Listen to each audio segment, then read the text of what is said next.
பொண்ணு அவங்க குழந்தை பிறந்ததுக்கு அப்புறம் லீவ் எல்லாம் முடிச்சிட்டு மறுபடியும் வந்து ஆபீஸ்ல ஜாயின் பண்றாங்க. இப்ப ஆபீஸ்ல ஒரு மீட்டிங் நடக்குது. அப்ப இவங்களும் போய் அதை அட்டென்ட் பண்றாங்க. அப்ப இந்த பொண்ணுக்கு தொடர்ந்து கால் வந்துட்டே இருக்கு. அதனால அங்க உள்ளவங்களுக்கு எல்லாம் டிஸ்டர்ப் ஆகுது. அவங்க வெளியே வந்து அந்த கால் அட்டென்ட் பண்றாங்க. அதுல அவங்க ஹஸ்பண்ட் தான் இருக்காரு. குழந்தையோட மருந்து எங்க வச்சிருக்கேன்னு கேட்கறதுக்கு தான் கால் பண்ண, எங்க இருக்குன்னு கேட்கறாரு. இவங்களும் சொல்லி முடிக்கிறாங்க. இப்ப அந்த பொண்ணு மறுபடியும் அந்த மீட்டிங் அட்டென்ட் பண்ண போறாங்க. அப்ப அந்த மீட்டிங்ல அவங்களோட டீம் லீடர் இதனால அந்த பொண்ணு பாத்துட்டு இருந்த அந்த ப்ராஜெக்ட புதுசா வந்திருக்க ஒரு ஆளு கிட்ட கொடுத்துறாரு. இதை பார்த்து இந்த பொண்ணுக்கு ரொம்ப கஷ்டமாயிடுது. அந்த புதுசா அந்த ஆள் அந்த பொண்ணு கிட்ட, நீங்க வெக்கேஷன்ல இருந்ததால உங்கள்ட்ட என்னால சரியா பேச முடியல, நான் ஜாயின் பண்ண புதுசுல அப்படின்னு சொல்றாரு. உடனே அந்த பொண்ணு அது ஒண்ணு வெக்கேஷன் கிடையாதுன்னு சொல்றாங்க. ஆமா வெக்கேஷன் இல்ல, ஆனா அது ஒரு விதமான சலுகை தானே அப்படின்னு சொல்றாரு. அதுக்கு அங்க உட்கார்ந்து இந்த இன்னொரு பொண்ணு அது ஒண்ணு சலுகை கிடையாதுன்னு சொல்றாங்க. உடனே அதுக்கு இன்னொரு பையன், இது சலுகை இல்லைன்னா இது ஒரு பனிஷ்மெண்டா, இந்த மாதிரி பனிஷ்மெண்ட் கொடுத்தா எனக்கு கூட ரொம்ப சந்தோஷமா இருக்குன்னு சொல்லி கிண்டல் பண்ணி சிரிக்கிறாங்க.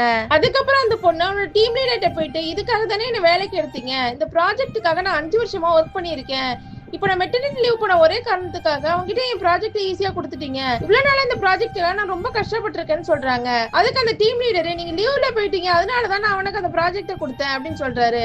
உடனே அவங்க, நான் தான் இப்ப வந்துட்டு நீ என்கிட்டயே அந்த ப்ராஜெக்ட் கொடுத்துடலாமேன்னு சொல்றாங்க. உடனே அந்த டீம் லீடர், சரி நாளைக்கு நான் மேனேஜர் கிட்ட பேசுறேன், நீங்களும் வாங்க பேசலாம்னு சொல்லிட்டு போறாரு. அந்த டீம் லீடர் மேனேஜர் கிட்ட போயிட்டு அந்த பொண்ணை பத்தி தப்பா சொல்ல ஆரம்பிக்கிறான்.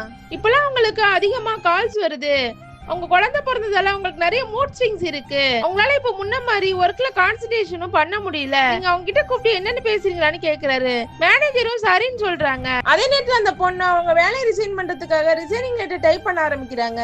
அப்ப அவங்க மேனேஜர் கால் பண்றாங்க, கொஞ்சம் ரூமுக்கு வர முடியுமான்னு கேக்குறாங்க. இந்த பொண்ணு அவங்களோட ரூமுக்கு கிளம்பி போறாங்க.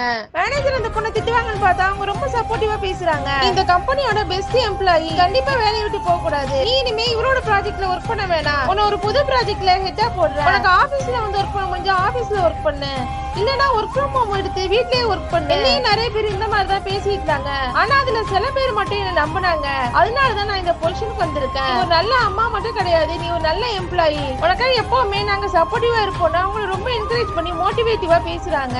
அந்த பொண்ணுக்கு ரொம்ப சந்தோஷமாயிடுது. அதே நேரத்துல டீம் லீடருக்கு ரொம்ப அசிங்கமாயிடுது. மெட்டர்னிட்டி லீவ்ங்கிறது ஒரு வெக்கேஷன் கிடையாது, அது பெண்களோட உடம்புக்காக கொடுக்குற ஒரு ரிலாக்ஸேஷன் தான் அது. இத பத்தி நீங்க என்ன நினைக்கிறீங்கன்னு ஒரு கமெண்ட் பண்ணிட்டு போங்க. உங்களுக்கு இந்த வீடியோ பிடிச்சிருந்தா லைக் பண்ணுங்க, மறக்காம சப்ஸ்கிரைப் பண்ணுங்க.